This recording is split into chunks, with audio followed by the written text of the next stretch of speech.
বন্ধুরা আমার দিলের কানে শুনবেন, মেলার আয়োজন হয়ে গেল বাদশার পক্ষ থেকে, রাষ্ট্রনায়কের পক্ষ থেকে মেলার আয়োজন।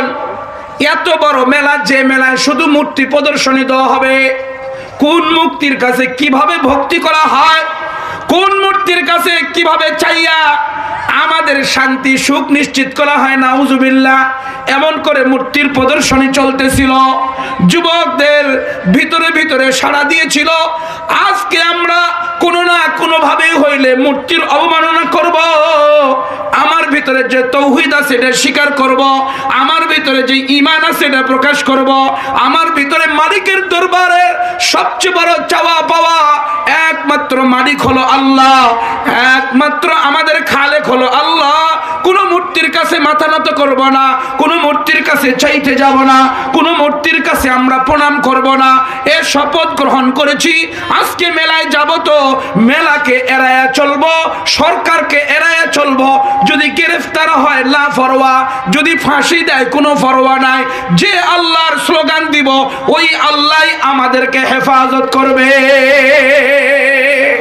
চেতনা নিয়া যুবক সামনের দিকে রওনা করেছে, কিন্তু কারোর সাথে শেয়ার করে তো যায় না। কারো কাছে শেয়ার করলে ওই যদি বলে দেয় শেয়ার করার স্কোপ নাই। শেয়ার কার সাথে করবে, কাকে বলবে, দল গোছাবে, এই সুযোগটা নাই। আমাদের দেশেও 16 বছর ফ্যাসিস্ট আর স্বৈরাচার ক্ষমতা চালাইতে চালাইতে এমন করেছিলেন যে কেউ কারোর সাথে মশওয়ারা করে পরামর্শ করে কোনো দল গোছানোর সুযোগ ছিল না। যদি বুঝতে পারতো সরকারের বিরুদ্ধে, তাহলে সে যত বড় আলেম হোক তার হাত করা পরায়া জেলখানায় নিয়ে গেছে। কথা কোন ঠিক না বা ঠিক? এভাবেই তো চলছে। কিন্তু কয়দিন চলে জুলুম? আল্লাহর আওয়াজ, আল্লাহর তৌহিদের আওয়াজ, এটা আল্লাহ কারো না কারো মাধ্যমে উঁচা করবেনই। এই যুবকদের জামাত একত্রিত হইতেছে কেমনে দেখেন। তাফসীরে কুরতুবীতে ইমাম কুরতুবী রহমাতুল্লাহ লেখেন, মেলার আঞ্জাম শুরু হয়ে গেল। ঢাক ঢোল পিটানো, একেবারে মত্তহারা হয়ে নারী পুরুষ অবাধে মিলা একটার পর একটা নাফরমানি শুরু হয়ে গেছে। পুরা মাতোয়ারা, কারো হুঁশ নাই। কিন্তু যুবকরা ঢুকে নাই। যুবকরা বড় পেরেশানি হইয়া, সবচেয়ে বড় পেরেশান হইয়া যুবক একা একাই এই মেলার থেকে কিভাবে আলাদা হবে, মেলার থেকে নিজের জীবনটাকে আলাদা করে স্লোগান দিবে এমন সাহস করতেছে। আবার পিছ দিক যাইতেছে, কি করা যায়, কিভাবে হইতে পারে। একজন যুবক মেলার থেকে বের হয়ে চৌরাস্তায় যায় বসলো। চৌরাস্তায় বসে নিজে নিজে ভাবতেছে, মালিক এই এরিয়ায় আপনার স্লোগান, আপনার নামের স্লোগান দেওয়া, তৌহিদের কথা স্বীকার করলে তার শিরচ্ছেদ করে দেওয়া হয়। যদি কেউ মূর্তির বদনাম করে তাকেও ফাঁসিতে ঝুলানো হয়। ও মালিক, তোমার কালিমার সাওয়ান আমার দিলের মধ্যে, তোমার কালিমার চেতনা আমার দিলের মধ্যে। আমি সব কিছুকে ফালাই দিয়া তৌহিদের আওয়াজ লয়ে চৌরাস্তায় একত্রিত হইলাম। কিছুক্ষণ পর আরেকজন যুবক আসলো, কিছুক্ষণ পর আরেকজন যুবক, একজন একজন করে 7 জন যুবক ওই গাছতলায় একত্রিত হয়ে গেল। তখন সন্ধ্যা ঘনিয়ে আসতেছে, মেলাও পড়ায় শেষ হয়ে যায়। মানুষেরা খুঁজে খুঁজে পায় না এই যুবকগুলো কোথায় গেল। এরা তখন একের পর এক আওয়াজ দেয়, একটার সাথে একটা শেয়ার করে, করার পরে দেখে যে তুমি কেন আসছো, কয় এই কারণে, তুমি কেন আসছো এই কারণে। একটার পর একটা আওয়াজ করে প্রত্যেকেই যখন নিশ্চিত হইল আমরা প্রত্যেকেই আল্লাহর আওয়াজকে উঁচা করার জন্য তাওহীদের আওয়াজ লইয়া আল্লাহ পাকের রব্বুল আলামিনের ঈমান বুকে ধারণ করে আমরা প্রত্যেকে না করে শিরিককে অ্যাভয়েড করে সরকারের সমস্ত কার্যক্রমকে বৃদ্ধাঙ্গুলি দেখায়া আমরা আলাদা হইলাম। ও ভাই, এখন কি করা যায়, কোথায় যাওয়া যায়? কয় আগামীকালকে কর্মসূচি দিব। এখন আমরা তো সরকারের কার্যক্রম থেকে আলাদা হইলাম, সরকারের সব কিছুকে আলাদা করে নিলাম, আগামীকালকে কর্মসূচি দিব। এবার বসো, আমরা প্রত্যেকেই পাহাড়ের গুহায় আশ্রয় নিব। আল্লাহু আকবার। এবার কর্মসূচি আসবে আমাদের। চলো এবার আমাদের আজকের রাতটা যাক, সকাল হইলে পারে আমরা তখন নতুন কর্মসূচি দিব। বলেন কর্মসূচি আসমান থেকে আসবে। কথা কোন ঠিক না বা ঠিক? একই কর্মসূচি দিবে। এই যুবক তো আল্লাহর জন্য তৈরি হয়েছে, তৌহিদের জন্য তৈরি হয়েছে, দ্বীনের জন্য তৈরি হয়েছে, ইসলামের জন্য বলতেছেন তোমাদের নিরাপত্তার জিম্মাদারি আমি নিলাম, তোমাদেরকে আমি খাবারের জিম্মাদারিও দিব, তোমাদের জানের নিরাপত্তাও আমি দিব। আমি কর্মসূচি ঘোষণা করব, পৃথিবীর কোনো ক্ষমতা নাই তোমাদেরকে শেষ করতে পারে। কথা কোন ঠিক না বেঠি? পৃথিবীর কোনো ক্ষমতা নাই। যে আল্লাহর জন্য দাঁড়ায় যাবে, ঈমানের জন্য দাঁড়ায় যাবে, ইসলামের জন্য দাঁড়ায় যাবে, আল্লাহ পাক রব্বুল আলামিন তাকে হেফাজত করবেন। তার ব্যাপারে নিরাপত্তা আসমান থেকে আসবে, তার কোনো টেনশন নাই। জোরে কোন ঠিক না বে ঠিক? আল্লাহ তাআলা বলেন, ইয়া আইয়ুহার রাসূল বাল্লিগ মা উনজিলা ইলাইকা মির রাব্বিক ওয়া ইল্লাম তাফআল ফামা বাল্লাগতা রিসালাতা ওয়াল্লাহু ইয়াসিমুকা মিনান নাস। আল্লাহ তাআলা বলেন, নবী আপনার কাছে যা নাজিল করা হয়েছে আপনি মানুষের কাছে পৌঁছায় দেন। যদি আপনি না পৌঁছান তাহলে আপনার রিসালাতের দায়িত্ব পালন করলেন না। আর আমি আল্লাহ সমস্ত মানুষের অনিষ্ট থেকে, মানুষের ষড়যন্ত্র থেকে, মানুষের সব ধরনের অহেতুক কারবার থেকে আমি আল্লাহই হেফাজত করব। আল্লাহ হেফাজত করবেন। এজন্য যারা দিন কায়েমের কথা বলে, যারা এ দেশে সুন্নতকে প্রত্যেকটা মানুষের দ্বারে দ্বারে পৌঁছায় দিতে চায়, প্রত্যেকটা মানুষকে নামাজি আর কোরআনওয়ালা বানাইতে চায়, তারা কাউকে পরোয়া করে না। কথা বলেন ঠিক না ঠিক? কোনোদিন পরোয়া করে না। যারা মসজিদ নির্মাণ করবে, যারা মসজিদের সাথে নিজেকে আলাদা করে রাখবে, এই সমস্ত লোকেরা কাউকেও ভয় করে না। সূরা তওবা 9 নম্বর সূরা, আল্লাহ পাক রব্বুল আলামিন 18 নম্বর আয়াতে কারিমা বলেন, ইন্নামা ইয়া'মুরু মাসাজিদাল্লাহ মান আমানা বিল্লাহি ওয়াল ইয়াউমিল আখির ওয়া আকামাস সালাহ ওয়া আতাজ যাকাহ ওয়া লাম ইয়াখশা ইল্লাল্লাহ ফাআসা উলাইকা আইয়াকুনু মিনাল মুহতাদিন। আল্লাহ বলেন, যারা মসজিদ নির্মাণ করে কারা? কয় তাদের 5টা গুণ রয়েছে। 1 নাম্বার আল্লাহর উপরে ঈমান নিয়ে আসে, 2 নাম্বার আখিরাতের উপরে ঈমান নিয়ে আসে, 3 নাম্বার নামাজ কায়েম করে, 4 নাম্বার যাকাত আদায় করে, 5ম নাম্বার আল্লাহ ছাড়া কাউকেই ভয় করে না। আল্লাহ ছাড়া কাউকেই ভয় করে না। এত জটিল গুণ, এটা মসজিদ যারা নির্মাণ করে তাদের এই গুণ অর্জন হয়। আর যারা মসজিদে দেয় না, মসজিদে যায় না, মসজিদের কোনো ব্যাপারই তার কাছে ভালো লাগে না, এ পরিপূর্ণ মুসলমান নয়। কথা কোন ঠিক না বে ঠিক? আরো যারা বলেন ঠিক না বে ঠিক? মসজিদে যায় না, মসজিদের কোনো কাজের সাথে জড়িত না, ফির আবার পরিপূর্ণ মুসলমান হয় কেমনে? নামে মুসলমান, হ্যাঁ নামে মুসলমান, পোশাকে মুসলমান, অথবা চলাফেরা মুসলমানের সাথে, কিন্তু প্রকৃত মুসলমান নয়। কতক্ষণ ঠিক না বাটি? এটাই হলো বাস্তবতা। এজন্য আল্লাহ পাক রব্বুল আলামিনের দ্বীনের জন্য যারা দাঁড়ায় যাবে, আল্লাহ পাক রব্বুল আলামিনের কালিমার জন্য যারা দাঁড়ায় যাবে, আল্লাহ তাআলা তাদেরকে হেফাজত করবে। এই জন্যই তো আমাদের ফ্যাসিস্ট বলতেছিল, কয় ছাত্রদের দাবি দাবা যা আছে মুই সব মেনে নিব, সব মেনে নিব, এদের দাবি আমরা সবই পূরণ করে দিব। কিন্তু এখন দেখি ছাত্ররা বিভিন্ন জায়গায় দেখি সহিংসতা হচ্ছে। এরা তো আর ছাত্র নাই, এরা এখন সন্ত্রাস হয়ে গেছে, শক্ত হাতে দমন করব। কি কথা ঠিক না ঠিক? ওই রকমই তো হয়। মোরার আগ দিয়ে একটু লাফালাফি করে, পরে তো মরবেই, ফেরাউনের মতো। আর এটা হলো আবু জেহেলের মতো। এই অহংকার, মৃত্যুর আগ মুহূর্ত পর্যন্ত অহংকার, এটা হলো ফেরাউনের স্বভাব। ফেরাউনের ব্যাপারটা দেখেন, বুখারী শরীফে বর্ণনা এসেছে, 2 জন ছোট্ট ছোট্ট বালক, 2টা, মুআব্বিস আর মুআব্বাস ইবনে আফরা। আফরার 2টা সন্তান। আফরা এক মহিলা, মহিলার নামে পরিচিত হয়েছিল, বাপটা জিহাদের ময়দানে শহীদ হয়ে গেছে, এই জন্য এই মহিলা অনেক টাকাওয়ালা ছিল। এই মহিলার নামেই তার 2 সন্তান পরিচিত, মুআব্বাস আর মুআব্বিস ইবনে আফরা, আফরার সন্তান। এই 2 জন গেছে বদর যুদ্ধে। হযরত আব্দুর রহমান বিন আউফ বলতেছেন, কয় আমি যে যুদ্ধের পজিশনে দাঁড়াইছি, পজিশনটা ভালো না, মাটি ওখানে দুর্বল, পানি কাদা, আমার পা ডেবে যাওয়ার ভয় আছে, এমন একটা পজিশনে দাঁড়াইছি। ডান দিকে তাকায় দেখি 6 বছরের এক বাচ্চা, বাম দিকে তাকায় দেখি একটা 7 বছরের বাচ্চা। আমার তো আরো ভয় লাগলো। সাইড সুইট ভালো লোক লাগলে খেলতে ভালো হয়। কথা ঠিক না বে ঠিক? সাইডে যদি ভালো লোক থাকে সক্রিয় শক্তিশালী লোক থাকে, তাহলে আমার সামনে খেলা যে উন্নত হবে এটা ভালো বোঝা যায়। ডান দিকে তাকায় দেখে 6 বছরের বাচ্চা, বাম দিকে 7 বছরের বাচ্চা, আবার জায়গাটাও সুন্দর না, পা টেপে যাবে বালু, তাহলে যুদ্ধ কেমনে হবে? একজন ছোট বাচ্চা ডাক দিয়ে বলে কানে কানে, ইয়া আম্মি আরিনি আবা জাহলিন, ও চাচা আবু জেহেল কোনটা আমার একটু দেখায় দেন। বডি ঘুরায়া আব্দুর রহমান বিন আউফ বলেন, তাকায় দেখলাম ছোট্ট বালক। আমি বললাম তুই আবু জেহেল দিয়ে কি করবি? কয়েকটু দেখান না। কথা বললাম না, কিছুক্ষণ চুপ করে থাকলাম, চিন্তা করতেছি এরা আবু জেহেলরে দেখতে আসছে, আবু জেহেলরে দেখবে মনে হয় চলে যাবে। কেন? এটা কাফেরদের বড় লিডার, এটা সমস্ত মুসলমানের জানি দুশমন, কোরআনের জানি দুশমন, নামাজওয়ালার জানি দুশমন। সন্তানের ভিতরতেই প্রভাব পড়ে।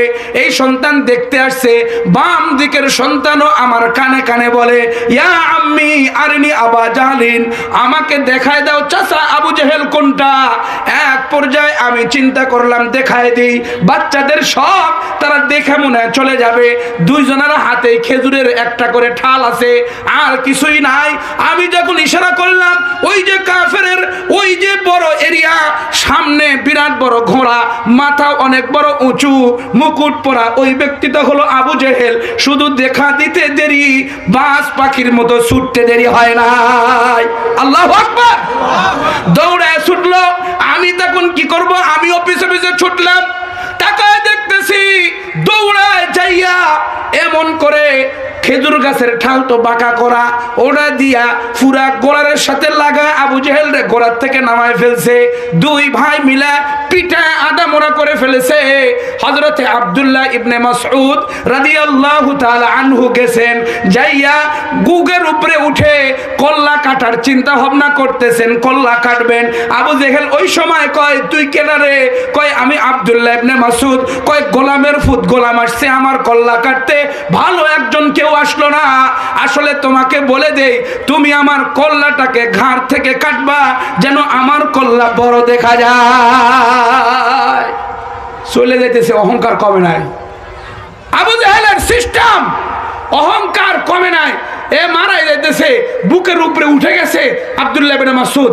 এইদিকে তো 6 বছর আর 7 বছরের বাচ্চা ফিরে আদামারা করে লাইছে, মুহূর্তের মধ্যে শেষ হয়ে যাবে, আর তো বাঁচার সুযোগ নাই। বলতেছে একটু বড় করে কল্লাটা কাটো, দেখলে যেন বোঝা যায় আবু জেহেল। এর গর্জন যায় নাই, গর্জন একটা করে দিয়া আলেমকে জেলে উঠাইছিল, গর্জন দিয়া তাফসীরুল কোরআন মাহফিল বন্ধ করেছিল, গর্জন দিয়া আমার দেশের টাকা বিদেশে পাচার করেছিল। ওই সময়ও এই নিরীহ ছাত্রদের উপরে গুলি করে হত্যা করার পরেও গর্জন কমে নাই। আবু জেহেলের গোষ্ঠী বলতেছিল এদেরকে শক্ত হাতে দমন করতে হবে। তুমি এখন কোথায়? কথা বলে না, কথা বলে না। তুমি এখন কোথায়? তোমার কবর বাংলার মাটিতে হবে না। জোরে কোন, জোরে কোন। তোমার কবর বাংলার মাটিতে হবে না। হাজার হাজার নিরীহ আলেমকে অহেতুক জেলে ভরে রেখেছিলাম, কোনো কারণ ছিল না। হাজার হাজার তাহাজ্জুদ যারা আলেম, যাদের দিনে এক খতম করে কোরআনে কারিমের তেলাওয়াত হইতো, এইরকম আলেমরা হাতের মধ্যে বেরি লাগায়া জেলখানায় ভরছিলা। কথা একটাই, দিন কায়েমের কথা বলতো। কথা বলেন ঠিক না ঠিক? আমরা এই সমস্ত শয়তান কুলঙ্গারকে চিনে রেখেছি, এদের জানাজা বাংলার জমিনে হবে না। কথা বলেন ঠিক না ঠিক? আল্লাহ পাক রব্বুল আলামিন আসহাবে কাহাবে যুবকদের জামাত, সবচেয়ে বড় দামি জামাত। নবীজি পৃথিবীতে আসার 6000 বছর আগের ঘটনা। আমার নবীজিকে আল্লাহ তাআলা কোরআনে কারীম দিয়ে জানায় দিলেন, ও নবী 6000 বছর আগের ঘটনা আমি আপনাকে বর্ণনা করো সত্যভাবে। আমার বর্ণনার মধ্যে কোনো মিথ্যার মিশ্রণ পর্যন্ত থাকতে পারে না। আমি জিবরাইল আমিনকে দিয়া আপনার কাছে আমি হক ভাবে বর্ণনা করব, সত্যভাবে বর্ণনা করব। ও নবী, এই যুবকের জামাত যখন চৌরাস্তার গাছের তলায় যায় দাঁড়াইলো, আগামীকালকে আমরা কর্মসূচি দিব, এই পত্তলিকাকে মানি না, মূর্তিকে মানি না, মূর্তির রাষ্ট্রের কৌকে আমরা মানি না, আমরা এক আল্লাহকে মানি, আর কোনো পত্তলিকা এরিয়ায় থাকবে না। 7 জন যখন আওয়াজ দিয়েছে, স্লোগান দিয়েছে, এক পর্যায়ে তারা বলল আমরা ঘুমাই, তারপরে দেখব দেশের পরিস্থিতি কি হয়, আগামীকালকে কর্মসূচি দিব। আল্লাহ বলেন তোমাদের নিরাপত্তা আমি দিলাম। পাহাড়ের গুহায় যা ঘুমাইছে, আল্লাহ 309 বছর পর তাদেরকে উঠাইছে। জোরে কন মারহাবা, আরো জোরে। 309 বছর ঘুম, কি ঘুম না? আমরা মনে করেন রাত্রে ঘুমাইলাম আর পরের দিন রাত্রে যদি কেউ উঠে তোই তো আশ্চর্য, ডাক্তার 10-12 জন উপস্থিত হয়ে যাবে বাড়িতে, কিরে ফির দিনেও উঠিল না, আবার রাত পর্যন্ত ঘুমাছে। কি কথা ঠিক না বে ঠিক? এই যে পরিস্থিতি, আল্লাহ পাক রব্বুল আলামিন দেখলেন যে আমার নামে স্লোগান দিছে, আমার নামের আওয়াজ দিছে, নিরাপত্তা তো আমি দিব, নিরাপত্তা আমার কাছে সব পাওয়ার, কর্মসূচি আমি সামনে দিব। এই পৃথিবীতে কোনো শিরিক থাকবে না, কোনো মূর্তি পূজা থাকবে না, কোনো অন্যের বান্দা থাকবে না, একমাত্র সবাই হবে আল্লাহর বান্দা। কথা কোন ঠিক না বে ঠিক? ইসলাম ছাড়া আর কিছুই থাকবে না, এটা থাকতে পারে না, চলতেই পারে না, এক মুহূর্তের জন্য এটা টিকবে না। এজন্য আজ বাংলাদেশ যুবক মুসলমানদের দখলে, এক পর্যায়ে ফ্যাসিস্টের সমস্ত দোসর পর্যন্ত পালাইতে বাধ্য হবে। আমি যুবকদেরকে অনুরোধ করি, হাতে ধরে পায়ে হাত রেখে বলি, যুবক তুমি তৈয়ার হও ইসলামের জন্য, তুমি তৈয়ার হও ফজরের সামনে কাসরে নামাজ পড়ার জন্য, তুমি তৈয়ার হও পর্দা করব, কোন নারীর দিকে তাকাবো না, হয়তো গুনার কাজে আমি নিজেকে জড়িত করব না। তুমি এখন প্রস্তুতি নাও, তোমার মাধ্যমে আল্লাহ তাআলা এ দেশে ইসলামের পতাকা উড্ডীন করবে। জোরে বলেন মারহাবা। যুবক তৈয়ার নিতে হবে। যুবক যদি তৈয়ার নেয়, এই এরিয়া কোনো গান বাজনা চলবে না। ইনশাআল্লাহ রেডি হয়ে গেলে কোনো গান বাজনা চলবে না, বিদায় নিতে বাধ্য। যে যুবক সামনের কাতারে নামাজ পড়ে, ফজরেও সামনের কাতারে থাকে, তাহলে ওই এরিয়ায় এই ইংরেজদের আমদানি করা 31st নাইট ইহুদিদের কালচার, পত্তলিকাদের কালচার, এটা আমাদের এরিয়া বাস্তবায়ন হতে পারে না। কথা বলেন ঠিক না বেটি? কোনো সময়ের জন্যই না।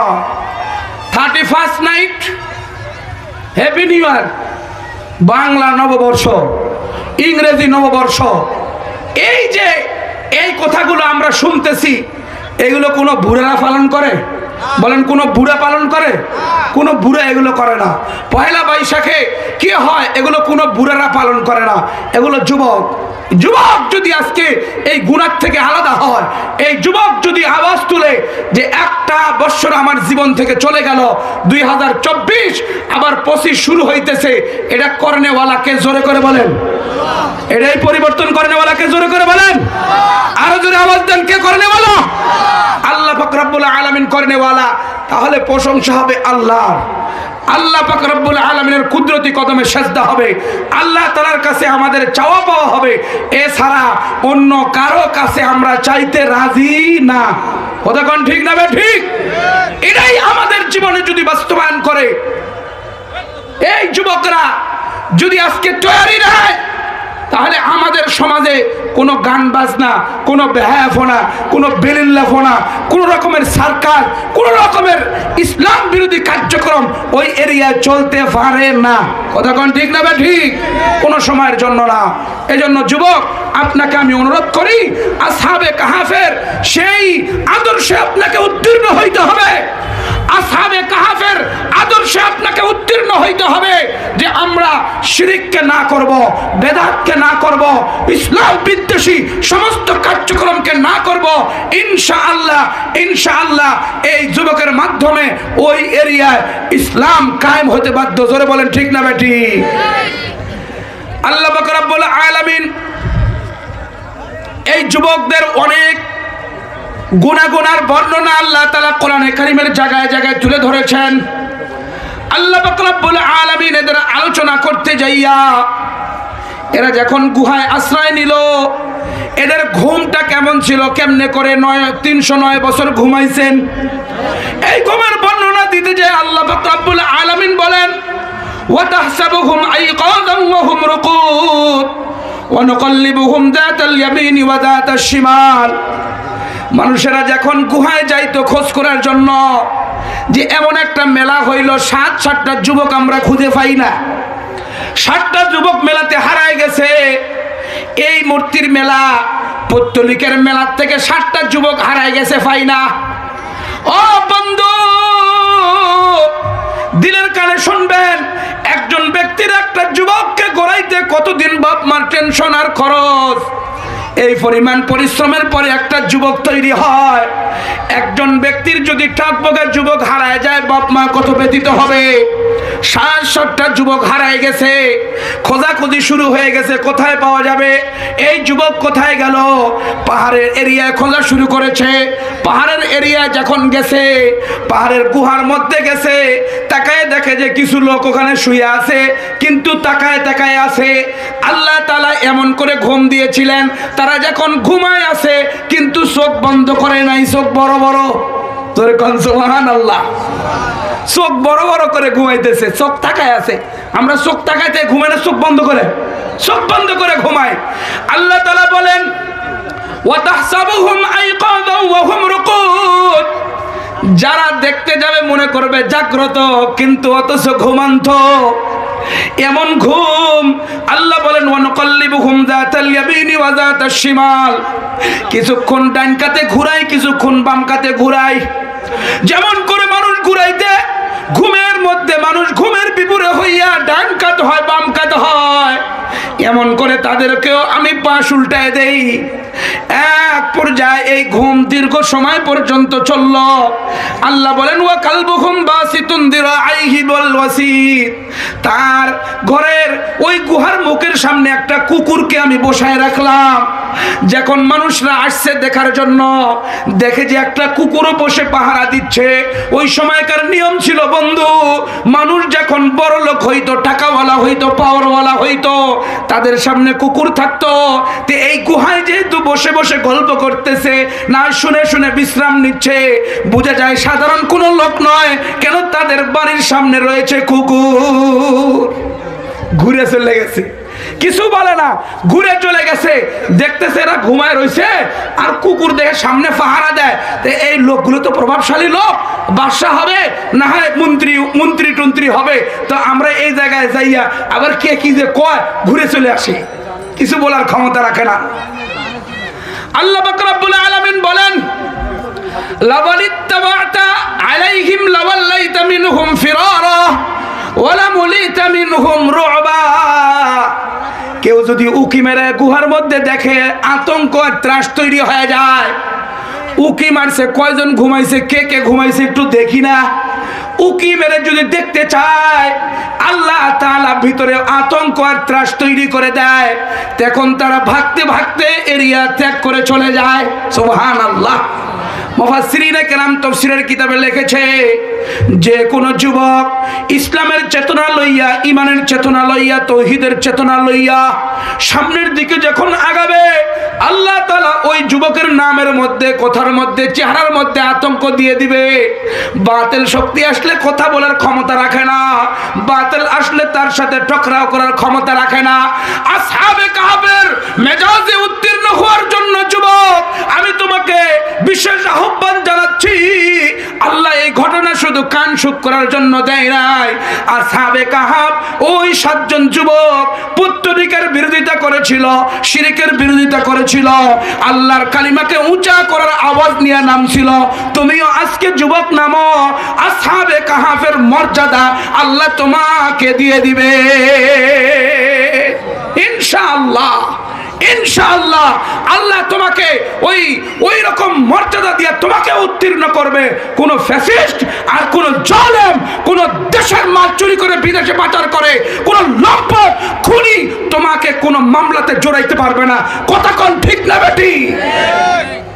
যদিও জড়ায় না, হক লয়ে সামনে আসবে, তার মিথ্যাটাই প্রমাণিত হবে, হক লয়ে সামনে আসবে।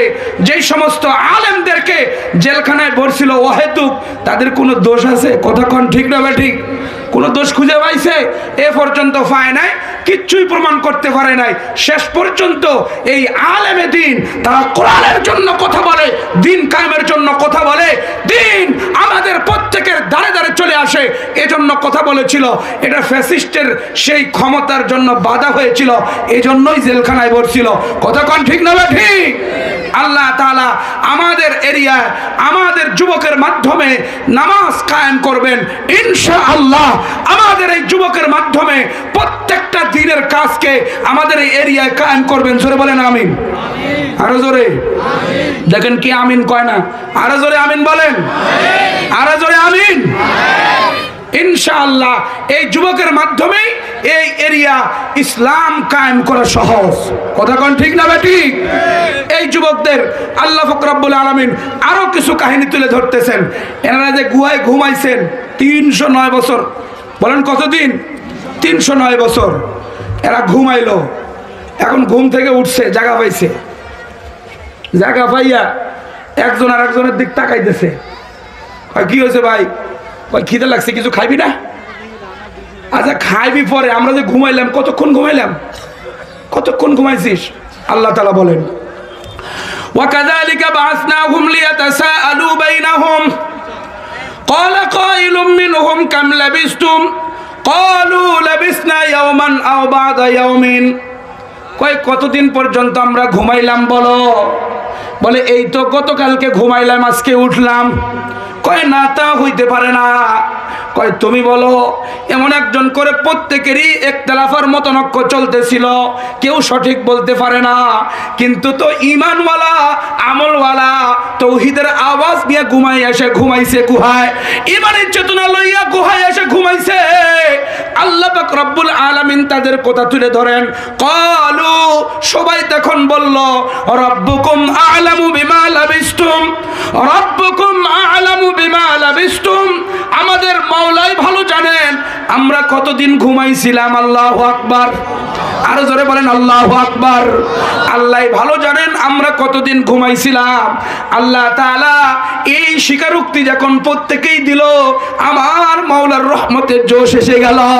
এবার একজন বলতেছে, যাও এই যে টাকা দিলাম, এই যে টাকা দিলাম, প্রত্যেকেই এক পাই করে পয়সা দিয়েছে, এই টাকা লইয়া চলে গেছে মনে করেন দিনাজপুর বাহাদুর বাজারে।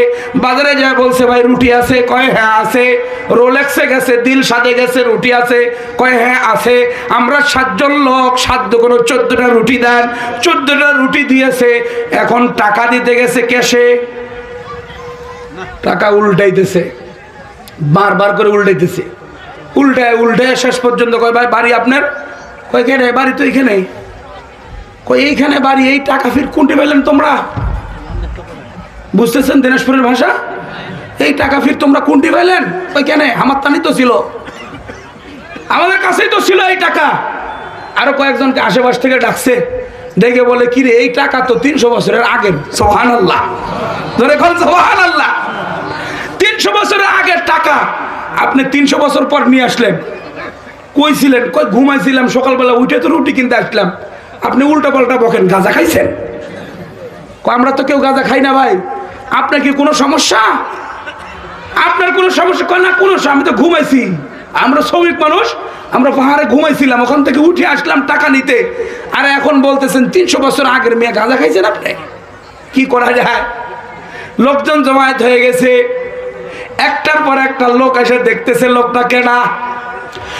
মুসলমান তাফসীরে কুরতুবীতে লিখেছে, এই বাদশা আওয়াজ ছড়িয়ে দিয়েছে যে আমাদের কিছু লোক আজ থেকে 300 বছর আগে হারায় গিয়েছিল। এটা কোনো সাধারণ হারানো না, আল্লাহ পাকের হেফাজতে গিয়েছে। এটা আল্লাহ তাআলা আসমানি কিতাবে বর্ণনা করেছে। এই যুবকগুলোকে আল্লাহ তাআলা ঘুম দিয়ে দিয়েছিলেন, পাহাড়ে আছে। কোন জায়গায় আছে আমরা জানি না, কিন্তু আল্লাহ তাআলা তাদেরকে জাগ্রত করে দিবেন আমাদের এই সময়। এই সময়কার বাদশা হলো মুসলমান, এই সময়কার বাদশা হলো নামাজি, এই সময়কার বাদশা হলো দিনদার। এই বাদশার সময় তাকে বের করে দিবে, আর এদেরকে আমরা খুঁজে বের করব। বাদশার বিশেষ বাহিনী খুঁজতেছে। এক পর্যায়ে এই দোকানদারও জানে এমন কিছু লোক আছে, তারা গুহার থেকে জাগ্রত হইয়া রুটি নিতে আসবে। যে গোয়েন্দা সংস্থার বর্ণনা, ওই বর্ণনা মোতাবেক বুঝতে পারছে যে হ্যাঁ, গোয়েন্দা যেভাবে বলছে ওই রকম লোকই তো পাওয়া গেছে। বলছে যে আমরা ঘুমাইছিলাম আর উঠে আসলাম, কিন্তু দেখি 300 বছর আগের লোক। তাকে ধরছে, ধরে বলছে আপনার ওইখানে আর কয়জন আছে? আরো 6 জন আছে, আমরা 7 জন।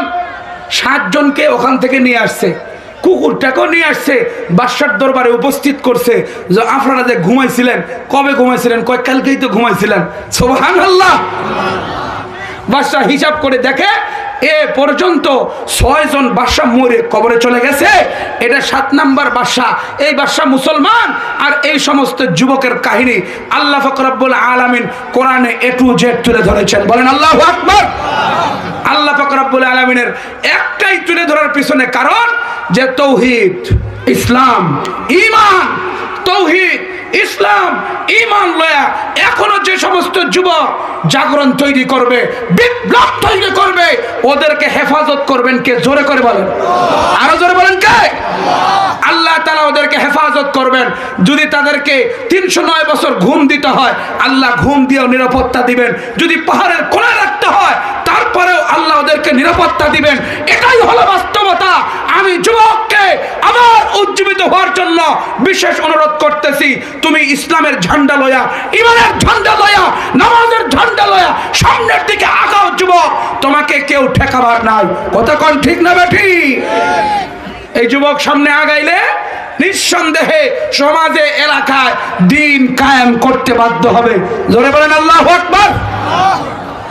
আল্লাহ তাআলা বলেন ফাবাআসু আহাদাকুম বিওয়ারিকুম হাযিহি ইলাল মাদিনাহ, তোমাদের মধ্যে একজন লোক এই টাকা নাও, নিয়ে বাহাদুর বাজার যাইবা। তখনকার যে বাজার ছিল সেই বাজারে ফাটাইলো। ফালয়ানজুর আইয়ুহা আজকা তুআমান, যায় দেখবা কোন খানাটা সবচেয়ে পবিত্র। পবিত্র খানা ছাড়া অপবিত্র খানা গ্রহণ করবা না। মুফাসসিরিনে কেরাম তাফসীরের কিতাবে লিখেছে, খানা পবিত্র হওয়ার কথা কেন বলল? ঘুমাইছে 309 বছর পর্যন্ত, কিন্তু এখনো হালাল খানার ব্যাপারে কথা খেয়াল আছে। ও বন্ধু, হাতে পা রেখে অনুরোধ করে বলি, আপনি হারাম খাবেন না, আপনার কখনো ইসলামী চেতনা থাকবে না। আপনি সুদী কারবারের সাথে জড়িত হবেন না, আপনি নেতা হওয়ার যোগ্যতা রাখেন না। আপনি মানুষের মাল চুরি করলে, মানুষের অর্থ সম্পদ আত্মসাৎ করলে, এ কোনো সময় নেতা হওয়ার যোগ্যতা রাখে না। কথা ঠিক না বেঠিক? ভাই কথা বলেন, ঠিক না বেঠিক? এ যোগ্যতা রাখে না, কোনো দিন সম্ভব না। আবু জেহেল্লা, ওই হলো আবু জেহেল্লা, যে এতিমের মাল চুরি করে, মানুষ জনগণের টাকা আত্মসাৎ করে, দেশের টাকা বিদেশে পাচার করে, এ আবু জেহেল্লার বংশধর। কথা কোন ঠিক না বেঠিক? সূরা আরাইতাল্লাযী, সূরা মাউন যেটাকে আমরা বলি, এই সূরা মাউন নাজিল হওয়া বিশেষ শানে নজুল তাফসীরে জালালাইনের মধ্যে এসেছে। এক ব্যক্তির মারা যাওয়ার পরে 2টা ছোট ছোট বাচ্চা ছুঁয়ে গেছে। একটা 1 বছর, একটা 3 বছর বাচ্চা। এই বাচ্চারা যে ছুঁয়ে গেছে, এই বাচ্চা তার সম্পদও আছে, বড় বড় কাঁচা টাকা প্যাকেট, বড় বড় প্যাকেটের মধ্যে আছে। এই 2 প্যাকেটের টাকার জিম্মাদারি নিয়েছে আবু জেহেল। সন্তান দুটো যখন বড় হয়ে গেছে, এখন তাদেরকে দিয়ে দিতে হবে। এই টাকা আর দেয় না। আবু জেহেলের ব্যাপারই তো তাই, আবু জেহেলের স্বভাবই তো তাই, গরিবের টাকা এতিমের টাকা মাইরে খাবে, এটাই হলো কাম। আমাদের দেশও এইরকম নেতা আছে না নাই? জোরে বলেন আছে না নাই? আরো জোরে বলেন আছে না নাই? এরা গরিবের টাকা মাইরে খায়, বিভিন্ন জায়গা থেকে অবৈধভাবে চাঁদাবাজি করে। আমরা চাঁদাবাজদেরকে আমার বাংলাদেশে নেতাগিরি করার সুযোগ দেব না। জোরে কোন ঠিক না ঠিক? কোন চাঁদাবাজকে এদেশের রাজনীতি করার ক্ষমতা দিব না। কথা কোন ঠিক না ঠিক? এই আবু জেহেল্লা টাকা ছুঁয়ে দিছে। এক পর্যায়ে 2 এতিম, বন্ধু দিনের কানে শুনবেন, এই 2 এতিম যখন শুনছে মুহাম্মদ বিন আব্দুল্লাহ নামে একজন নেতা আছে, সাধারণ নেতা নয়, সবচেয়ে বড় দামি নেতা, যার কাছে টাকার কথা বললে, যার কাছে অভাবের কথা বললে, যার কাছে আত্মসমর্পণ করার কথা বললে পরে সব সময় শেল্টার দেওয়ার জন্য তৈয়ার। আমরা যেহেতু এতিম, আমাদের টাকা আছে আবু জেহেলের কাছে, এটা উদ্ধার করার কোনো লোক পাইতেছি না। 2 জন সন্তান যায় বলল, ও আব্দুল্লাহ, ও আব্দুল্লাহর ছেলে মোহাম্মদ, আমাদের 2 জনের টাকা আবু জেহেলের কাছে আছে, আমরা কোনোভাবে আবু জাহেলের থেকে টাংরা সংগ্রহ করতে পারি না। ও ভাই, আপনার হাতে পরি, পায়ে পরি, আমরা এতিম, আমাদের এই কাজ করে দিবেন। নবীজি দুইজনকে দুই বগলের নিচে নিয়া ঘাড়ের মধ্যে হাত দিয়া সুন্দর করে আদর যত্ন করে বলে, চলো আবু জাহেলের কাছে চলো, অবশ্যই তোমাদের টাকা আমি উদ্ধার করে দিব। জোরে বলেন আল্লাহু আকবার। নবীজি রওনা করছে। আবু জেহেল মসজিদে কাবা, যেটাকে হেরাম বলে, ওই হেরামের কাবা চত্বরে বসা, সেলা সামুন্ডা আশপাশে আছে অনেক, সে ওখানে বসা, বসে বসে ভাব নিতেছে। এক পর্যায়ে নবীজি যাচ্ছে দুই এতিমকে নিয়ে, পাশের একজন বলল, বস ওই যে মোহাম্মদ বিন আব্দুল্লাহ আইতেছে, আপনি খালি একটু সিগন্যাল দিলেই আমরা যেহেতু অনেক কয়জন, আর ওই বেটা দেখছি একা, মার দিব, এই সময় মার দেওয়ার একটা সুযোগ। অতই সোজা এই কথা, কোন অতই সোজা। নবীকে হেফাজত করে, শেল্টার দেয় আল্লাহ। এ মার দিতে মন চাইলে মার দেওয়া যায়, অতই সোজা।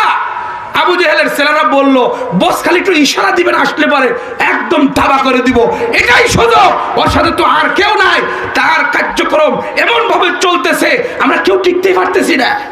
ঠিক আছে, দিব সিগন্যাল। নবীজি আসলেন, দুই এতিমকে দাঁড় করায় বললেন, ও চাচা, এই দুই এতিমকে চিনেন? ক হ্যাঁ চিনি। কয় এদের টাকা আপনার কাছে আছে? ক আছে। টাকা দুইজনার দিয়ে দেন। টাকা সিন্ধুক খুলে বের করে তাড়াতাড়ি করে পৌঁছায় দিল, কিন্তু আবু জেহেল কিছুই বলতে পারে না। এক পর্যায়ে নবীজি দুই এতিমকে লয়ে চলে গেলেন গন্তব্যস্থলে। যারা পাতি নেতা ছিল আওয়াজ দিয়ে বলতেছে, বস আপনার নেতাগিরির মাঝে আমরা আর নাই। কয় কে? পিছনে পিছনে ফটর ফটর করেন, যখন সামনে আসছিল কোনো কথা বলার সাহস রাখেন না, বহুত তো লাফালাফি চিল্লাফাল্লা করেন, কিন্তু যখন মোহাম্মদ বিন আব্দুল্লাহ আসলো আপনি দেখি কিছুই করতে পারেন না, আপনার ভুয়া নেতাগিরি আমরা মানি না। আবু জেহেল ডাক দিয়ে বলে, দোস্ত শুনো, যখন মোহাম্মদ বিন আব্দুল্লাহ আসতেছিল তখন তার কাঁধের উপরে দেখলাম ৬-৭টা তীর, এমন করে তীর তাক লেগে আছে, আমি কিছু বলতে গেলেই যেন আমার দিকে ছুটবে, কিছু বলতে গেলে আমার দিকে ছুটবে, আমি ভয়ে কিছুই বলি নাই।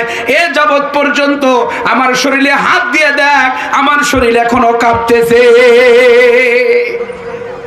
আল্লাহ পাক রব্বুল আলামিন এই ঘটনাকে কেন্দ্র করে সূরা মাউন নাজিল করে নবীজিকে বলেন, আরাইতাল্লাযী ইউকাযযিবু বিদ্দীন ফাযালিকাল্লাযী ইয়াদউল ইয়াতীম।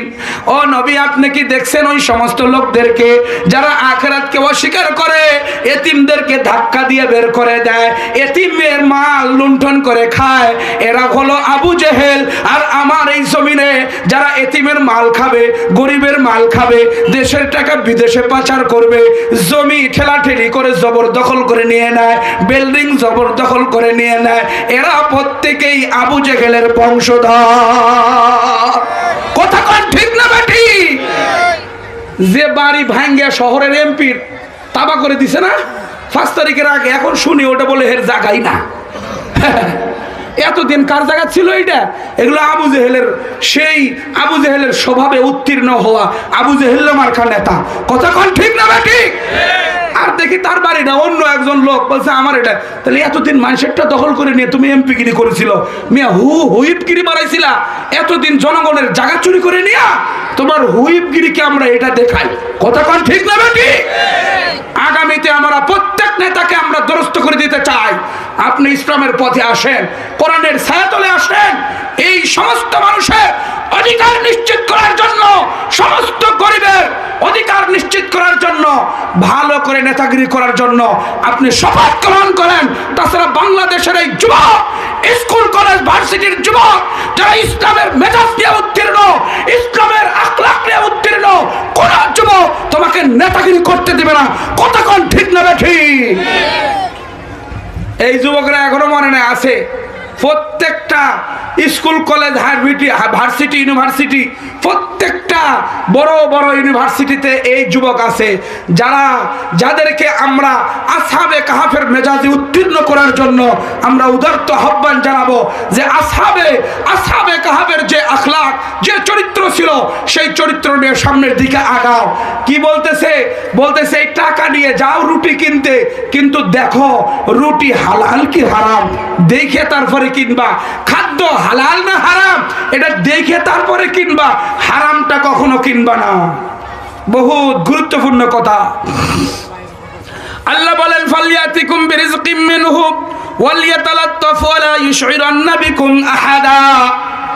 রুটি কোনটা হালাল কোনটা হারাম, কোনটা হালাল খাদ্য কোনটা হারাম খাদ্য দেখে কিনবা, কিন্তু খুব নীরবতা খুব সতর্কতার সহিত কিনবা, কেউ যেন না দেখে। কেন আমরা তো এই জায়গায় এসে গতকালকে ঘুমাইছি, আমরা তো রাষ্ট্রের বিরুদ্ধে স্লোগান দিয়েছি, আমরা তো পত্তলিকার বিরুদ্ধে স্লোগান দিয়েছি, আমরা তো শিরিকের বিরুদ্ধে স্লোগান দিয়েছি। আমাদের স্লোগান বাদশার বিরুদ্ধে, আমাদের স্লোগান রাষ্ট্রের বিরুদ্ধে। এজন্য গোপনীয়তা অবলম্বন করে খানা করাই করবা, আমাদেরকে যেন কেউ না দেখে। কিন্তু আল্লাহ তো ফেলান করছে। তুই মনে করছো যে গতকালকে ঘুমাইছিস, তোর ঘুমে পর্যন্ত 309 বছর গেছে গা। সমস্ত মুশরিককে মাইরে আমি কবরে হতালাইছি, এবার যেটারে দাঁড় করাইছি এটা হলো আমার বান্দা। এবার তুমি মানুষের সাথে দেখা হবে, তোমাকে এবার মন্ত্রী বানাই দিবে। আল্লাহু আকবার। এবার তোমারে মন্ত্রী বানাই দিবে, আর টেনশন নাই। যুবকরা যখন লাঠি সোটা নিয়ে বের হয়েছে, আর যুবকদের আন্দোলনে ফ্যাসিস্ট ফেরাউনের গোষ্ঠী ভারত পালায় গেছে, এবার ওই কয়েকজন আলেমকে সেনাবাহিনী দাঁড় করায়া জাতির সামনে ওপেন করেছে, এরাই সামনের ভবিষ্যৎ নেতা। কথা বলেন ঠিক না বেটি? সেনাবাহিনী দাঁড় করায় না, আগে না জেলখানায় শিকল পড়াইছিল, এখন একটা একটা করে এদেরকে দাঁড় করাইছে। এরাই এখন কি হবে? সামনের এই রাষ্ট্রের নায়ক হবে। আমাদের দোয়া এবং চেতনা এবং চেষ্টা প্রচেষ্টা অব্যাহত রাখতে হবে। এই বাংলার জমিনে কোনো ভারতের ষড়যন্ত্র, কোনো ফ্যাসিস্টের ষড়যন্ত্র আর হতে দেওয়া যাবে না, যাবে না, যাবে না। জোরে বলেন, আরো জোরে বলেন। আওয়াজ কম কেন? ফ্যাসিস্টের কোনো দোষর আছে নাকি? নারায়ে তাকবীর, নারায়ে তাকবীর, নারায়ে তাকবীর। আল্লাহু আকবার। ঘুমাইতেছে তো। দিন ইসলাম, দিন ইসলাম, দিন ইসলাম, দিন ইসলাম। নারায়ে তাকবীর। বন্ধুগণ, কষ্ট হচ্ছে? সামনে বলবো। আল্লাহ পাক রব্বুল আলামিন বলেন, ইন্নাহুম ইয়াযহারু আলাইকুম ইয়ারজুমুকুম আও ইউঈদুকুম ফি মিল্লাতিহিম ওয়া লান তুফলিহু ইদান আবাদা। আল্লাহ পাক রব্বুল আলামিন এই জাতির কথা এমন করে আল্লাহ তাআলা তুলে ধরেছেন। কোরআনে কারীমের এই ওয়াজটা যদি যুবকরা শুনে, আসহাবে কাহফের পুরো বর্ণনা, আমি মনে করতেছি যে এই যুবকদেরকে আসহাবে কাহফের একটা বিশদ সিলেবাস তৈরি করে এদেরকে পড়ানোর দরকার। সিলেবাস তৈরি করে ভার্সিটি কলেজ প্রত্যেকটা ছাত্রদেরকে পড়ানোর দরকার যে যুবক, তুমি তো কোনো দিক দিয়ে কম নয়, তুমি কোনো দিক দিয়ে পিছে সরে আসার মতো নয়। তোমার মর্যাদা, তোমার পাওয়ার আল্লাহ পাক রব্বুল আলামিন আসহাবে কাহফের ওই মান সম্মান পর্যন্ত তোমাকে পৌঁছায় দিবে। শর্ত হলো তাদের আখলাক, তাদের চরিত্র, তাদের গুণাবলী তোমাকে অর্জন করতে হবে। ওটা তুমি অর্জন করবা তো এই এরিয়াও তোমার মাধ্যমে শিরিক দূর হবে। ফ্যাসিস্টের সমস্ত জুলুম, অন্যায়, অবিচার প্রত্যেকটাই দূর হতে বাধ্য হবে। আল্লাহ তাআলা বলেন, কয় আমি প্রকাশ করে দিলাম তোমাদের উপরে, তাদের ব্যাপারগুলো প্রকাশ করে দিলাম। তারা যে চাইছিল এদেরকে শুলিতে উঠাবে, তাদেরকে আবার তাদের সেই ধর্ম কুফরি, তাদের শিরকি, তাদের ফুত্তুলিকার মধ্যে আবার তাদেরকে ঘুরায় নিয়ে আসবে। কিন্তু তারা তো শপথ গ্রহণ করেছে, আল্লাহ এই পত্তলিকার থেকে বের হইলাম, আমাদেরকে আপনি হেফাজত করেন। এই শিরিকের সরকারের কার্যক্রম থেকে আমরা বের হইলাম, আমরা আর ফেরত যাইতে চাই না, মওলা আপনি হেফাজত করেন। মেলাকে না পড়লাম, শিরিকের সমস্ত কাজগুলোকে আমরা অ্যাভয়েড করলাম। আল্লাহ বলেন, ওয়ালান তুফলিহু ইদান আবাদা। যদি তারা তাদের আবার পূর্বের কর্মে ফিরে যাইতো, আবার তাদের শিরকি কারবার শুরু করলো, তাহলে কোনোদিন সফল কাম হইতো না। এজন্য আমি যুবককে ডাক দিয়ে বলি, যুবক তুমি যেহেতু সততার উপরে আগাইছিলা, এ দেশে আর জুলুম চলবে না, এ দেশে আর দুর্নীতি চলবে না, এ দেশে শুধু মুক্তিযুদ্ধের লোকদেরকে চাকরি দেওয়া হবে, আর কাউকে দেওয়া হবে না। এই যে চেতনা নিয়ে নামছিলা, যুবক তুমি চেতনার উপরে থাকো, আবার শপথ গ্রহণ করো, ইসলামের বাহিরে দুর্নীতি হইলে ওই জায়গায় আমরা নাই, ইসলামের বাহিরে হইলে আমরা নাই, ইনসাফে আমরা আছি, একমাত্র হকের উপরে আছি। যদি এটার উপরেই থাকো, তোমাদের সফলতা দিবে আল্লাহ। ঠিক না বে ঠিক? সফলতা আল্লাহ দিবে। আর যদি তোমরা আগের মতো আবার ঘুরে যাও, কেউ কিছু বলছে এজন্য আবার ঘুরে গেছে, কেউ কিছু বলছে এজন্য সে ঘুরে গেছে, ঘুরে যাইয়া আগের মতো মিলে গেছে, টাকা খাইছে, অথবা কেউ কোনো অফার দিছে, কেউ কোনো কিছু বলছে, যেভাবে হোক আমাদের এরিয়ায় তো মূলা ঝুলাইলেই মুহূর্তের মধ্যে পোল্ট্রি খায় যায়। কতক্ষণ ঠিক না বে ঠিক? এটা হইতে পারে না। মা বোনদের জন্য কিছু বলার জন্য বলতে বলেছে, 10টা পর্যন্ত টাইম, আমরা মা বোনের জন্য কিছু বলি, আপনারা শুনতে রাজি আছেন? মা বোন তো গুরুত্বপূর্ণ একটা ব্যাপার, তারা যদি ঠিক হয়ে যায় পরিবার পুরোটাই তো ঠিক হয়ে যায়। মা বোনের ব্যাপারগুলো, হ্যাঁ এটা শেষ করতেছি, এটা তো শেষ করার মতো, এটা আরো কত কথা। মা বোনরা সবচেয়ে গুরুত্বপূর্ণ এই জায়গায়। যদি এলাকায় মা বোনেরা নামাজি না হয়, মা বোনেরা যদি ইসলামের জন্য নিবেদিত প্রাণ না হয়, তাহলে ওই এরিয়ায় যুবক ঠিক হবে না, কোনো সময় নয়। এ মেয়েরা তার দেহ দেখা ঘুরতেছে, যুবক কি পর্দা লাগাবে চোখে? চোখে পর্দা লাগাবে? এটা কখনো সম্ভব নয়। আপনি শুটকি রেখে দিবেন বাহিরে, আর বিড়াল রেখবেন, বিড়াল তুই খাইস না, এটা কি এত সহজ? আপনার শুটকি আপনি হেফাজত করেন, বিড়াল কখনো খাবে না। কথা ঠিক না? ঠিক। এজন্য মা বোনদের ব্যাপারে বিভিন্ন জায়গায় বলি, যেহেতু আমার দুর্বলতা যুবকদেরকে নিয়ে, যখন যুব সমাজের উদ্যোগে আমি পলিটেকনিক্যালের খতিব, এই যুবকদেরকে নিয়ে আমি প্রচুর মেহনত করি। আজকে জুমার নামাজে পলিটেকনিক্যালের সমস্ত ছাত্রদেরকে ওয়াদা করাইছি যে 31st নাইট এই কলেজের কোনো এরিয়ায় বাস্তবায়ন হবে না। এটা ইংরেজ থেকে আমদানি, কোনো মুসলমান এটা বাস্তবায়ন করবে না, শপথ গ্রহণ করতে হবে। যদি এটাই করে তাহলে আজকে মুসলমান কামিয়াব। ঠিক না? ঠিক। মুসলমান এটা গ্রহণ না করে, মুসলমান সারা রাত্রের অফার, প্রত্যেক রাত্রের অফার দিয়েছে আল্লাহ তাআলা, সেটা না নিয়ে কি করে, 0 আওয়ার, 0 আওয়ার, ঘন্টার মধ্যে 2টা 0, মিনিটের মধ্যে 2টা 0, সেকেন্ডের মধ্যে 2টা 0। যখন ডিজিটাল ঘড়ি 6টা 0 হয়েছে, এই 0 আওয়ারে তখন তারা হুররে বলে, ফটকা ফুটে, বাজি ফুটে, আর খিচুড়ি বিতরণ করে, আর 25 সালকে আগতম জানাইলো। কথা কন, এটা ইহুদিদের কালচার কিনা? কোনো মুসলমান এরকম করতে পারে না। এজন্য মা বোনদের জন্য আমার সবচেয়ে সহজ কথা যেটা, আর সংক্ষিপ্ত কথা এটাই থাকবে, আমাদের সমাজের মেয়েরা যদি ঠিক হয়ে যায়, মহিলা যদি ঠিক হয়ে যায়, ওই সমাজের যুবকরা ইসলাম প্রিয় হতে বাধ্য। কথা কন ঠিক না? ঠিক। মেয়েরা বোরকা ছাড়া বাইর হয় না, পর্দা ছাড়া বাইর হয় না। তখন এই দেখবে আমার তো বিয়ে করার দরকার, এবার সে মুসল্লি সাজবে। কি কথা ঠিক না? ঠিক। মুসল্লি সাজবে। পর্দা, পর্দা 4 প্রকার, পর্দা 4 প্রকার। পর্দা কিরকম পর্দা? ওই যে আমাদের জানালার পর্দা চায় না, হ্যাঁ, বিভিন্ন রকমের দামি দামি পর্দা আসছে এখন, পাতলা, আপনি ভিতর থেকে সব দেখতে পাবেন, খালি ওই দিক থেকে কিছু দেখতে পারবে না। এই পর্দা বলতে এই পর্দা, হ্যাঁ এই পর্দা, নাকি ওই যে শর্ট ফিল্মের পর্দা? কোনটা পর্দা? কোনটা ভাই? শর্ট ফিল্মের পর্দা কিনা? যে পর্দায় নাচানাচি ঝাঁকাঝাঁকি হয় ওই পর্দা? কি বলেন, কোন পর্দা? ওই পর্দা। আর একটা আছে ভিতরের পর্দা।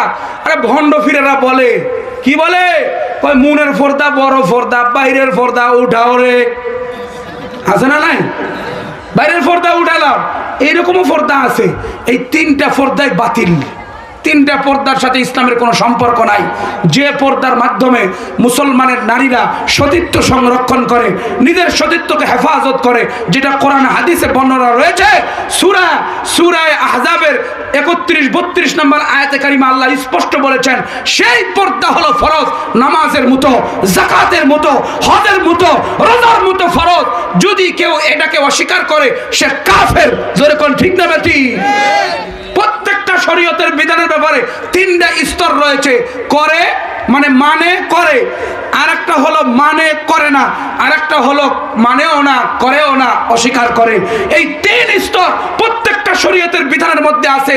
যারা মানে করে মুসলমান, মানে করে না এ হলো ফাসিক, যে মানেও না করেও না সে হলো কাফের। কথা কোন ঠিক না বেটি? আমাদের সমাজে ভাই মানে এরকম সংখ্যা খুব কম, মানে করে না এই ফাসিকের বহুত সংখ্যা। ফাসিকের সংখ্যার শেষ নাই। আমাদের সমাজে বহুত লোক নামাজ পড়ে, হজ করে আসছে, যাকাতও ঠিকঠাক দেয়, কিন্তু পর্দা করে না। এই কথা ঠিক না বেঠিক? পর্দা করে না, পর্দা করে না। পর্দা এটা কবিরা গুনাহ না করা। এটার কারণে আপনাকে জাহান্নামে নিজে তো জ্বলতেই হবে।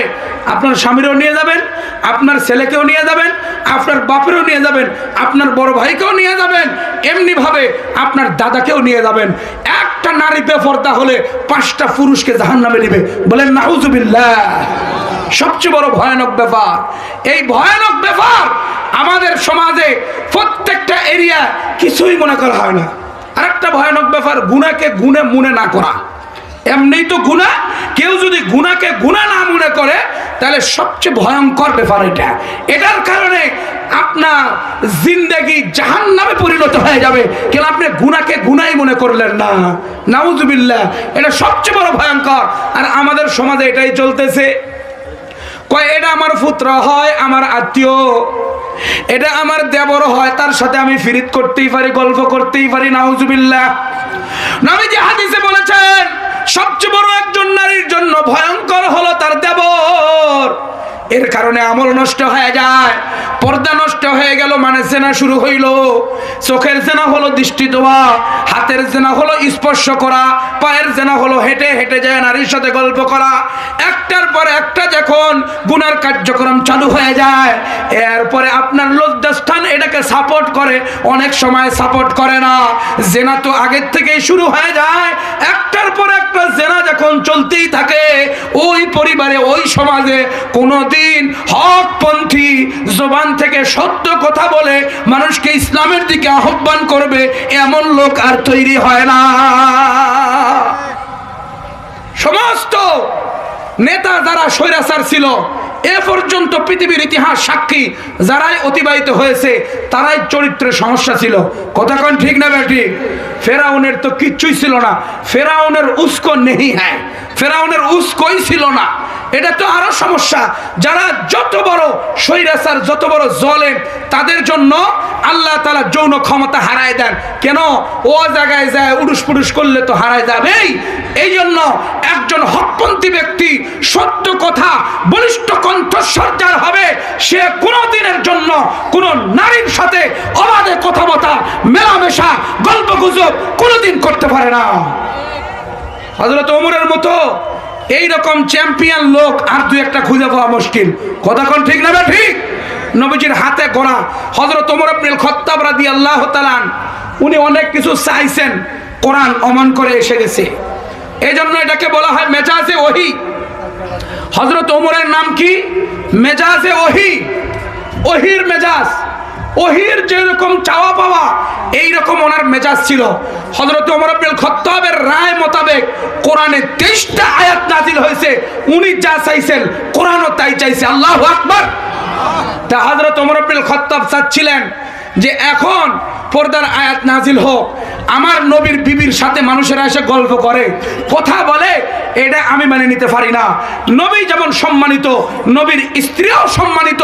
নবীর স্ত্রীদের সাথে সাধারণ লোকেরা এসে গল্প গুজব করবে, কথা বলবে, এটা হইতে পারে না। উনি দোয়া করতেছিলেন, নবীজির কাছে আবেদন করেছেন, ও নবী আপনি পর্দার বিধান চালু করে দেন। কিন্তু নবী কি আর কেমনে করবে?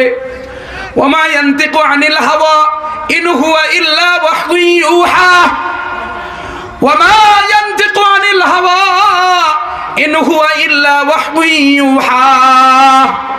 মৌলবী হারগিজ না গুফতে তা না গুফতে মৌলানা, মৌলবী হারগিজ না গুফতে তা না গুফতে মৌলানা, মৌলানা হারগিজ না গুফতে তা না গুফতে জিবরাইল, জিবরাইল হারগিজ না গুফতে তা না গুফতে রব্বুল জালিল।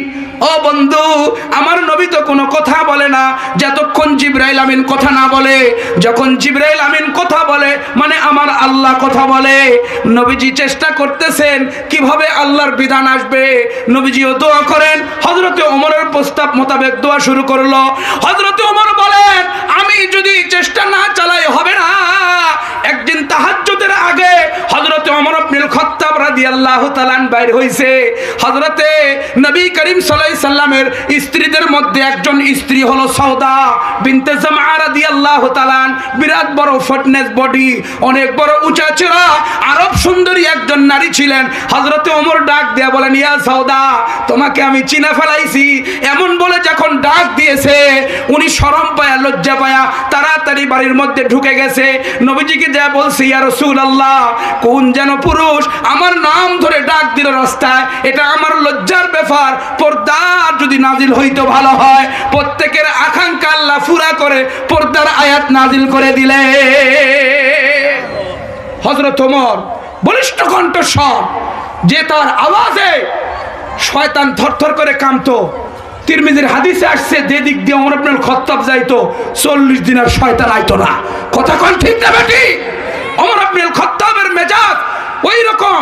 আমিও যুবকদেরকে বলি, যুবক, তোমার মেজাজ নষ্ট হয়ে যাবে নারীর লগে গল্প করলে, ফেসবুকে অবৈধ নারীর সাথে চ্যাট করলে, ফেসবুকে বসে বসে নারীর নাচ দেখলে, ওই রকম করে নারীর সাথে বসে বসে বিবাহ ছাড়া সম্পর্ক রাখলে, এটা তোমার বলিষ্ঠ কণ্ঠস্বর, হক বলা, নেতাগিরি করা, সত্যের পক্ষ নেওয়া, এটা নষ্ট হয়ে যায়। কেন?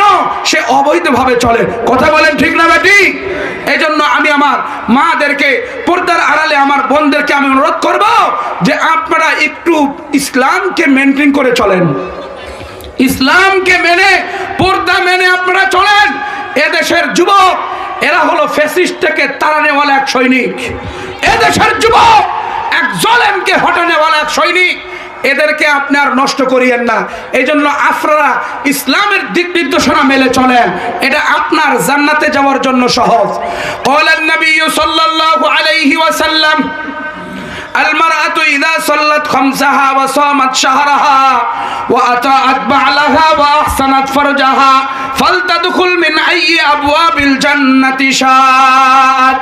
নবীজি বলেন, নারীদের 4 কাজ, কর্মসূচি অনেক কম। 1 নাম্বার 5 ওয়াক্ত নামাজ সুন্দরভাবে আদায় করবে। 2 নাম্বার রমজান শরীফের রোজা রাখবে। 3 নাম্বার স্বামীর অনুগত্য করবে। 4 নাম্বার নিজের সতীত্বকে হেফাজত করবে পর্দা করে, নিজের ইসলামকে মেনটেন করে নিজের জীবনকে হেফাজত করবে। আল্লাহর নবী অফার দেন, জান্নাতের 8 দরজা তার জন্য খোলা, যে দিক দিয়ে মনে চায় জান্নাতে চলে যাবে। ও বন্ধু, আমি আপনাদেরকে তিরমিজি শরীফ থেকে একটা হাদিস শোনা আমি আজকের আলোচনা ইতি টানবো। আপনাদের কাছে অনুরোধ করে বলি, একজন বাপের কাছে ছেলে সন্তানের চাইতো মেয়ে সন্তান বেশি প্রিয়। কেন? মেয়েরা বেশি বাপকে আদর করে, বাপকে বেশি মহব্বত করে, বাপের দিকে সবচেয়ে বেশি নজর রাখে মেয়েরা। আমার মেয়ের দিকে আমি তাকায় দেখছি যে আমার মেয়ে আমার জুতা আগায় দেয়, রুমাল আগায় দেয়, আব্বু এখন বাহিরে যাবে, এমন আদর যত্ন এবং মায়া বাড়ায় দেয়। একবার হযরতে ফাতেমা আমার নবীজির কাছে আসছে। নবীজির কাছে এসে বসে দেখে নবীজি কাঁদতেছে, নবীজির চোখ দিয়ে পানি পড়তেছে। কোন মেয়ে কি এটা সহ্য করতে পারে? এক পর্যায়ে নবীজির চোখের পানি মুছায় দেয়। ফাতেমা রাদিয়াল্লাহু তাআলা আনহা বলেন, ও আল্লাহর রাসূল, আপনাকে কোন কাফের কষ্ট দিয়েছে নাকি? ও নবী, কোন কাফের আপনার উপর অত্যাচার করলো কিনা বলেন, আপনি কাঁদতেছেন কেন? নবীজির ডান দিকে একবার যায়, বাম দিকে একবার যায়, চোখের পানি মুছতে থাকে আর আবেদন করতে থাকে, ও আল্লাহর রাসূল, আপনাকে কে কোন ভাবে কষ্ট দিল আমাকে জানান। আমি আপনার কলিজার টুকরা হওয়ার কারণে আমি যদি শারীরিকভাবে প্রতিবাদ না করতে পারি, আমি যতদূর সম্ভব করব। নবীজি কথা বলে না, নবীজি কথা বলে না। এক পর্যায়ে নবীজি মাথায় উঠে বলেন, ইয়া ফাতেমা আনকিদি নাফসাকি মিনান নার। ও ফাতেমা, তুমি তোমাকে জাহান্নাম থেকে বাঁচায় নাও। তুমি বললে হবে না যে আমি নবীজির বিবি, আমি নবীজির মেয়ে ছিলাম, এটা বলে তুমি পার হইতে পারবে না। হযরতে আলীর বিবি ছিলাম, এটা বলে পার হইতে পারবে না। এমন একটা জায়গায় যাইতে হবে তোমার একা একা, যে জায়গায় তুমি হাসান হুসাইনের মা বলে পার পাবে না। ও মা, তুমি তোমাকে জাহান্নাম থেকে বাঁচাও। এমন বলে নবী করিম সাল্লাল্লাহু আলাইহি সাল্লাম ফোফায় ফোফায় কাঁদতেছেন আর বললেন, ইন্নী উরিতুন নারা ফি আকসারিহান নিসা। আমি জাহান্নাম দেখেছি, জাহান্নামের বেশিরভাগ বাসিন্দা হলো নারী। বেশিরভাগ বাসিন্দাকে আমি নারী দেখে এসেছি। আমাকে অগ্রিম ভিডিও করে দেখানো হয়েছে যে আপনার উম্মতের এই এই শাস্তি চলতেছে। ও মা, আপনাদের কাছে হাতে ধরে পায়ে পড়ে অনুরোধ করে বলে যায় যে আপনারা বেপরদা হয়েন না। বেপরদার সবচেয়ে বড় গুনাহ আমার নবীজি দেখে আসছেন। হযরতে ফাতেমাকে বলেন, ও ফাতেমা, আমি দেখলাম তন্নুরের চুলা, যেখানে তন্দুর রুটি বানানো হয়, এই রকম চুলা, যেই জায়গায় ভিতরে অনেক বড় আগুন আর মুখটা হলো সংকীর্ণ, ওই জায়গায় একটা নারীকে বর্ষির মধ্যে ফুটাইয়া পুরা দেহটা বর্ষির মধ্যে ঝুলাইয়া তাকে আগুনের মধ্যে সেক দেওয়া হচ্ছে। আমি জিবরাইলকে ডাক দিয়ে বললাম, ভাই জিবরাইল, এমন করে আমার কোন উম্মতকে শাস্তি দেওয়া হয়? জিবরাইল বললেন, ও নবী, আপনার উম্মতের মধ্যে ওরা যারা নিজের দেহ প্রদর্শনী দিয়ে বেড়াইতো, পর্দা করতো না, জেনা ব্যভিচারে লিপ্ত ছিল, কিয়ামত পর্যন্ত তাদের সাথে এমনই করা হবে। নাউজুবিল্লাহ। জোরে বলেন নাউজুবিল্লাহ। আরো জোরে বলেন নাউজুবিল্লাহ। এই চরিত্র কেন? তার স্বভাব বেপরদা। নারী সে বেপরদা হয় দেহ প্রদর্শনী করে চলছে, এই জন্যই তার জন্য এই শাস্তি কিয়ামত পর্যন্ত চলবে। ও ভাই, আপনাকে আমি অনুরোধ করে বলি যে আপনার মা বোনকে বুঝান, আপনার অধীনস্থ নারীদেরকে বুঝান, বেপরদা যেন না চলে, এটা বুঝান। আপনার সৌন্দর্য আপনার স্বামীর জন্য, এটা ইনট্যাক্ট থাকবে, এটা আর কাউকে দেখানোর জন্য না। কথা বলেন ঠিক না ঠিক? আফসোস, এত কিছু টাকা পয়সা খরচ করে সাজুগুজু করার জিনিস কিনায় দেয়, আর এগুলো সাজুগুজু করে অটোওয়ালা আর ভ্যানওয়ালা দেখায়। কথা কোন ঠিক না ঠিক? আর বিবি সে তার স্বামীর কাছে আসছে, পেঁয়াজের গন্ধ, কাঁচা মরিচের গন্ধ, সবজি কাটছে, এগুলোর গন্ধ নিয়ে আসে। এই কথা কোন ঠিক না ঠিক? এইটা হলো অবস্থা। তার স্বামীর সামনে সাজতে ভালো লাগে না, স্বামীর সামনে নিজেকে সুন্দর করে পেশ করতে ভালো লাগে না। ভালো লাগে অটোওয়ালাক দেখাইতে, সিএনজিওয়ালাক দেখাইতে, বাসওয়ালাক দেখাইতে। কথা কোন ঠিক না ঠিক? বাসের হেল্পার তো বড়ই ভাগ্যবান, অটোওয়ালাও ভাগ্যবান, হুদা মিশে এমনি এমনি সব সুন্দরী মাইয়াক দেখে লয়। কথা কোন ঠিক না ঠিক? আপনাদের কাছে আমার বিশেষ অনুরোধ থাকবে যে নারীদের কাজ কম, অল্প কাজ, অল্প ডিউটি, কিন্তু তাদের মর্যাদা আল্লাহর কাছে অনেক বেশি, অনেক মর্যাদা বেশি। তাদের শুধু সমান অধিকার নয়, আল্লাহ তাআলা কোরআন ও হাদিসে ইসলাম তাদেরকে অগ্রাধিকার দিয়েছে, তাদের সমান অধিকার না, অগ্রাধিকার। বলেন আল্লাহু আকবার। অগ্রাধিকার আল্লাহ তাআলা তাদেরকে দান করেছেন, তাদের বড় সম্মান দান করেছেন। ও যুবক, ওই সামনের কথা খেয়াল আছে কিনা আপনাদেরকে আবার বলি, আর মাত্র 2 মিনিট আছে, আমি শেষ করে দিব ভাইজান। হাদিসের তরজমা করেই শেষ করে দিব। আল্লাহ পাক রব্বুল আলামিন আসহাবে কাহাফের বর্ণনা তুলে ধরে আল্লাহ তাআলা কিয়ামত পর্যন্ত সমস্ত যুবককে সম্বোধন করতে চায়। ও যুবক, তুমি আমার তৌহিদের আওয়াজ নিয়া, ইমানের ঝান্ডা লইয়া, আমার কালিমার ঝান্ডা লইয়া, ইসলামকে নিজের জীবনে ফিট করার ঝান্ডা লইয়া সামনের দিকে আগাও। যেভাবে আমি আসহাবে কাহাফকে নিরাপদ নিরাপত্তা দিয়েছি, তোমাকেও নিরাপত্তা দিব। আমার নবীর মাধ্যমে ঘোষণা দিয়ে দিলাম, ক্বালান নাবিয়্যু সাল্লাল্লাহু আলাইহি ওয়াসাল্লাম সাবআতুন ইউযিল্লুহুমুল্লাহু ফি জিল্লিহি ইয়াওমা লা জিল্লা ইল্লা যুল্লু। নবীজি বলেন, হাসরের ময়দানে 7 শ্রেণীর লোককে আল্লাহ তাআলা হাসরের ময়দানে আরশের ছায়ার নিচে জায়গা দিবে। আল্লাহু আকবার। এত বিভীষিকা মাঠ, ও বন্ধু, এমন বিভীষিকা মাঠ, যেই মাঠের ভয়াবহতা, হাসরের মাঠের ভয়াবহতা আল্লাহ তাআলা কোরআনের জায়গায় জায়গায় বর্ণনা করেছেন। ইন্না জালজালাতাস সাআতি শাইউন আযীম ইয়াওমা তারাউনাহা তাযহালু কুল্লু মুরদিআতিন আম্মা আরদাআত ওয়া তাযউ কুল্লু যাতি হামলিন হামলাহা ওয়া তারান নাসা সুকারা ওয়া মা হুম বিসুকারা ওয়ালাকিন্না আযাবাল্লাহি শাদীদ। আল্লাহু আকবার। আল্লাহ তাআলা বলেন, কিয়ামতের ভূমিকম্প ভয়ঙ্কর। ওই দিনের সবচেয়ে বড় ভয়ঙ্কর বুঝাইতে যে আল্লাহ বলেন, একটা মা সন্তানকে কি পরিমাণ মহব্বত করে, তাকে দুধ না খাওয়াইলে অস্থিরতা হয়ে যায়। এই দুধ দেনেওয়ালা মা তার সন্তানের কথা ভুলে যাবে। পেটে বাচ্চা আছে এমন গর্ভধারিণী মা, তার গর্ভপাত হয়ে যাবে। ভয় আর আতঙ্কের কারণে এমন বিভীষিকা ময়দানে আমার মাওলা অফার দিয়েছেন, 7 শ্রেণীর লোককে আল্লাহর আরশের ছায়ার নিচে জায়গা দিবে। ও বন্ধু, তার মধ্যে দ্বিতীয় নাম্বার হইল ওই যুবক, তার যৌবনটাকে সে ইবাদতের মধ্যে কাটাইছে। যৌবন তার ইবাদতের মধ্যে কাটাইছে, ওই যুবককে আল্লাহ পাক রব্বুল আলামিন আরশের ছায়ায় জায়গা দিবেন। কথা ঠিক আছে তো? নারায়ে তাকবীর। নারায়ে তাকবীর।